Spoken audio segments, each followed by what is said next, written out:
Planning a trip to the Washington, D.C. area? Well, here are two things to put on your list, and one maybe or maybe not.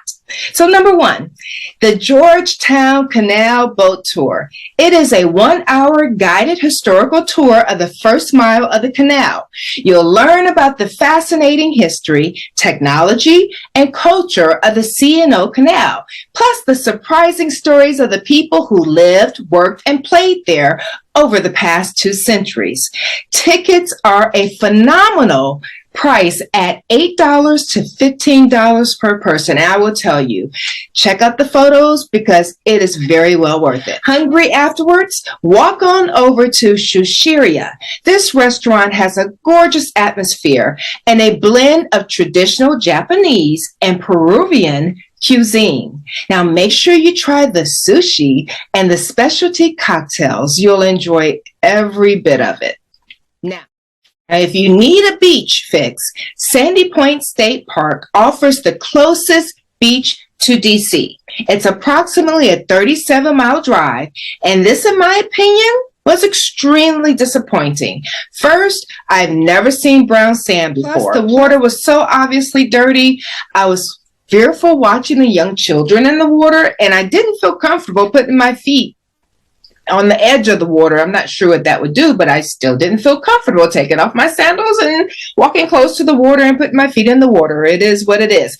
But if that doesn't bother you and you want a water fix, go for it. It was a pleasure to see the many families out barbecuing and simply enjoying an outing. So I did enjoy that part, and it was just nice to take a stroll in the area, be out in the atmosphere, and see a little bit of water. So that's at least 2 positive reviews. Like I said, the third one is hit or miss. It's up to what you enjoy. But either way, you'll enjoy your visit here to DC overall, I'm sure. Donna Armour learned early in life that she had to do the right thing, making life decisions that were expected of her. Doing the right thing for Donna meant marriage right out of high school, and college wasn't an option or any other life paths that she might have preferred. As a result, she found herself twice divorced and feeling worthless due to an abusive second marriage. Now, unfortunately, Donna was determined to climb out of darkness, and at 33, she went to college to pursue a career in corporate America, in which she rose quickly to the senior director level. She remarried and they became food service entrepreneurs. Then at 60, Donna retired and found her next by embarking on a solo month-long journey to Italy, and wrote about her experience becoming a published author at 75. Her book, titled Solo in Salento, a Memoir. Donna, thank you so much for joining us today. Thank you, Chanita, for having me. So your journey basically demonstrates that it's rarely too late to self-correct. Did you gain any additional revelations or have like a major life revelation even before your travels and during your travels? Yes, I did. And what I would like to share is that life is an ongoing journey, and revelations come on your path if you're open to them. And sometimes I wasn't open to them, and then they kind of had to whack me upside the head. But most of the time, I was stumbling along, and there would be sort of this ray of light to say, you know, you need to redirect yourself. So I began to listen to that inner voice, whatever you want to call that gave me guidance and helped me to step away from the way I used to operate, which was always doing what was expected of me, what everybody thought I should be doing, and to make my own way, to hear my own voice. And that became a crucial thing for me. And even with the solo trip, I was shocked, or maybe I wasn't shocked. Maybe I was just I just went to a place that I went to all the time when I was going to do something drastic, and my family and my friends would say, "Oh, how can you do that? How can you leave your husband and go off on your own?" And Ray and I have this wonderful relationship, We've been married, we're coming up on 40 years, and we only stay married 1 year at a time. And we renegotiate that contract every single year right before our anniversary. And that's been a good thing for us. So he knew we had had a long conversation about the fact that it was necessary for me to take this trip, that I was really struggling with a lot of issues in my life. And it had nothing to do with him. But of course, everyone wanted to think it had, and we were going to get a divorce, or I was going to go off around the world. So all of those factors came into play with this trip, and it made it very stressful initially. But Ray is steadfast, and he just said, "You're going.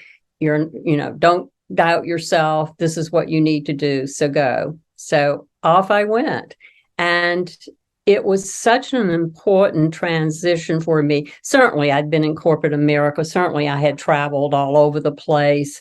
But when you're when you're in a job, there's always someone at the other end. You're going to have meetings. You're going to go out to dinner with somebody. This was totally alone to a small village where I did not know one single person. And even Ray questioned that, because we have friends all over Italy. And he said, "Well, why don't you visit our friends in this town or that town?" And I said, "I don't want to know anybody. I don't want anybody to know me. I want to be, I don't know if invisible is a good word, but I wanted to be fully who I am." And I wasn't really sure what that was. And with other people surrounding me all the time, you're part of what they think you are. It's really hard not to be. And everyone has those expectations. So there's there's sort of a revelation in the solitude, in a sense. Yes, it is, because you're no longer responsible for anyone else but yourself. And for me, that was like amazing. It was such a freeing experience where I did crazy things like I would I'd fall asleep at 7 o'clock watching an Italian game show, and I'd wake up at 2 and I'd write for 3 hours, and then I'd go to bed, and then I'd wake up at 6. And, those are things you don't do with someone else with you on a trip. And I could leave the apartment at any given time. I could walk the city, walk the beautiful promenade. It was just amazing. It was like, oh my gosh, this is something I've never done before in my life, and I'm getting ready to do it again. Okay. So is there also sort of, because I hear a lot of people saying, as they get older, the kids are gone, career changes, whatever it is, that it's sort of like the question of, what do I like? My life, everything, decisions is built around everyone else. Mm-hmm. Did you sort of get that when you were away? Like you found or learned of some other things that you like or enjoy that you wasn't aware of before? Yes, because at that time, I didn't have a writing career at all. I had just retired. Now, I was writing for local magazines, but I found that very confining because, they give you a topic most of the time and you're limited to the number of words, and I'm very wordy, so that didn't work well for me. But I sort of embarked on that aspect, and I knew that I loved writing. But I hadn't really given that any thought as to something that would be in my life as a future career possibility, particularly at my age. I'm retired, I'm this, I'm that. You're just going to live out the rest of my life. And all of a sudden it was like, no, that's not what I'm going to do. I am going to go kicking and screaming and live my life fully every day. And that's what that solo trip taught me, is to listen to my own thoughts, hear my heart's call, hear what I felt passionate about doing, and to follow that. Okay. So have you always been into journaling? I understand that was the catalyst of you becoming an author. Was that the intention beforehand to publish about your experiences, or just resulted as naturally journaling anyway? It was just naturally journaling. I never considered writing a book. That's a far off thing that I think we all maybe consider from time to time, boy, I could write a book. But, I wasn't serious about it. And it was only after I took that trip that and we came back, and I came back right after I came back, my sister was diagnosed with ovarian cancer, which is another very much a revelation about life and the shortness of it. And I took care of her for 8 months, and during that time I knew that we had retired to the wrong place, and that the first thing we had to do, once I wasn't responsible for my sister anymore, was that we had to move and find the place that suited us. And as it turned out, what happened is I had postponed an eye surgery, and when I went for the eye surgery, my eye hemorrhaged and I lost the sight in my eye. And that was a very critical time in my life, when I thought, well, I could really stop now. What am I going to do? But I just said to my husband, let's find a walkable city because I'm not going to be driving a lot unless this can be corrected. And so we did. That's when we moved to the low country of South Carolina. We found this beautiful small town. We live just 4 or 5 blocks from the water. We can walk everywhere. And that was the real change factor in my life, because this community is a very artistic community. And one of the things that happened is I began to meet other writers and artists, and it was like I was just drawn to that community.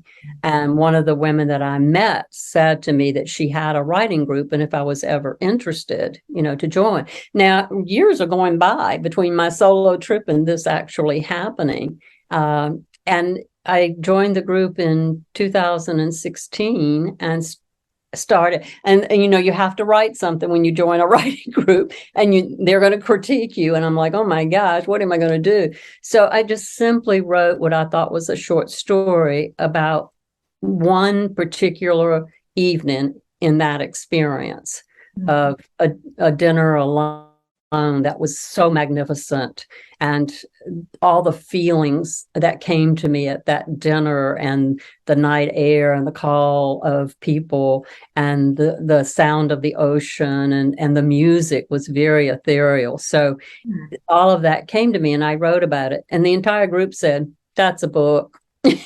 Oh, wow. Yeah. So I just started writing, and it was several years later that I thought, a lot of people had read the manuscript and said, this is good. You need to do something with this. And so I submitted it and found a publisher and got it published.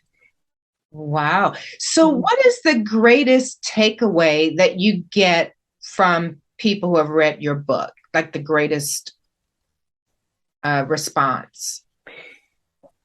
One of the big things is that there are a lot of people that have suffered with really making poor decisions about their relationships, and that really struck home with a lot of people telling me that.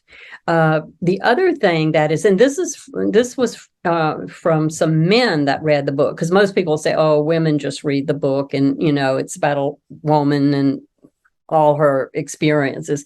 But I had quite a few men read the book, and one of them said to me, you gave me a sanctuary to find my own special place, because I talked a lot about how I'm a person that needs a heart place, a place inside myself when the world looks pretty grim, that I can go to, and it's safe and secure. And I've had that since I was a child. So that was really interesting for me. And then the other, and the third, and the biggie was that people said, I want to go there. I want that experience of food and wine and wonderful hospitality. So that's been, in fact, people have gone to this small town, which is called Otranto, and have sent me pictures with my book standing out in front of the Blue Bar, where I always had my cappuccino in the morning, and going to the different places and using it as a guidebook too.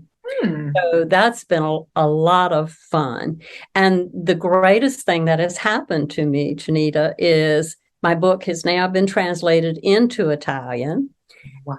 And I'm leaving August the 21st to fly to that small village. And the mayor has invited me to do a presentation of my book. And I mean, what a dream come true. And at my age, I'm 77 now. So it's like, wow, any one of us can do what we set out to do. Yeah. We have it within ourselves.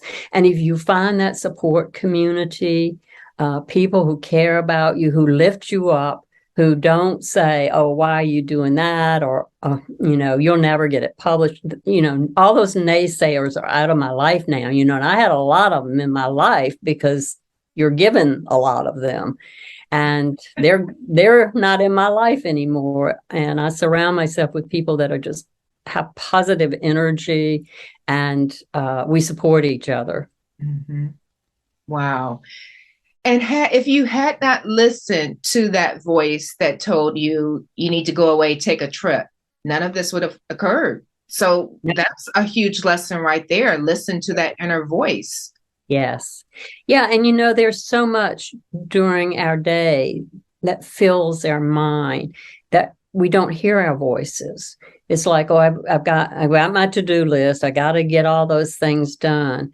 And we forget that it's that innermost voice that gives us the direction that is right and true for our lives.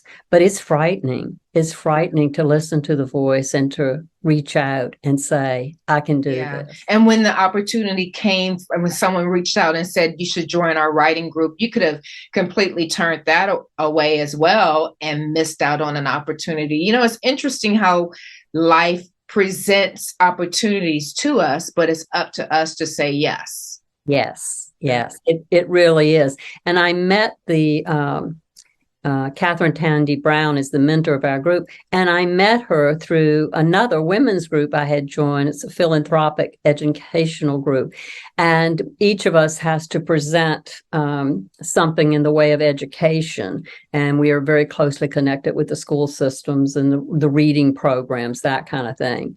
And so I discovered that she was a writer and she was doing this. And even when she mentioned it, it turned out that there wasn't an opening in the group. She thought there was, that someone was going to take a sabbatical, and then there wasn't. So I had to wait a bunch of months before she contacted me again and said, we do have an opening now. And I was scared. I was really scared to put myself out there. But I heard that voice that said, you've always wanted to do this. Writing has always been there since you were a little kid. You've found such joy and pleasure in the written word. And so I just said, I have to take the leap of faith. Yeah. That's the thing, is taking that leap of faith. And the divide is always, it's open and there's nothing under you. And you jump and you look ahead and land on the other side. Yeah. Would you take a moment and read an excerpt from your book for us? Well, all righty. Let's see. I haven't done that in a while. I'm trying to learn how to say it. Write my presentation speech in Italian, because I've got to present. And I'm sort of a wreck about that. But I thought, I've done all of this other thing. I can do that too. I don't know how, but I'm going to figure out. And this is just a little description about the actual place itself.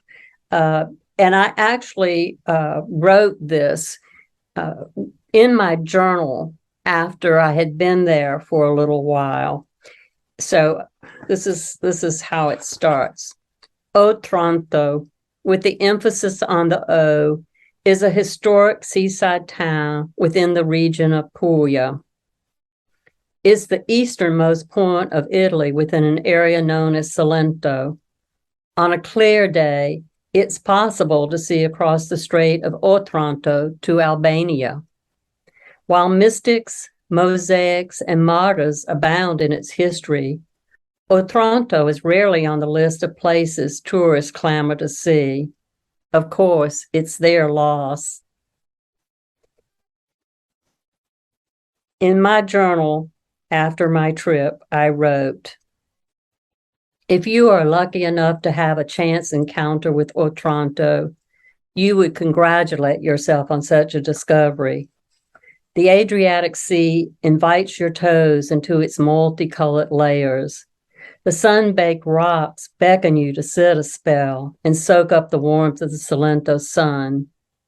The cafes and restaurants tantalize you with aromatic whiffs of grilled seafood and freshly baked breads. Your parched throat is refreshed with cooling sips of a spritz made with fresh oranges, Prosecco, and Aperol. Strands of Moorish music drift with you as you embrace the hidden treasures of this obscure village. Your heart is filled with lyrical notes that can be stored away to be withdrawn on a rain-filled day full of meaningless responsibilities. If you come to Otranto, you will linger in its mysteries. You will linger in its mysterious, narrow streets. You will promise yourself to return to this land of the intense Salento sun, to return to this place that once graced your days and filled your heart with abundant joy." Wow. Is melodic a word? Because that would be my description of your writing. It is a word. Beautiful. And thank you for that, because Beautiful. I hear music when I write. And so I really appreciate you recognizing that. I felt it. That's interesting. Okay. So please share with the audience how they can find your book. Well, my book is, of course, on Amazon. And it's also, it's at independent bookstores too, but I think you have to ask that it be ordered. Locally, it's everywhere. But Amazon, Goodreads, Barnes and Nobles, place like that, it's available on their websites. Wonderful. Thank you so much for joining us. And please keep writing, because I wish I could write like that. Inspire a lot of people to take that step and just write. I hope so. I hope so, because that's the best gift that I can do, is to pass that joy on to others. And I help writers any way I can. Absolutely. Thank you so much for joining us. Thank you.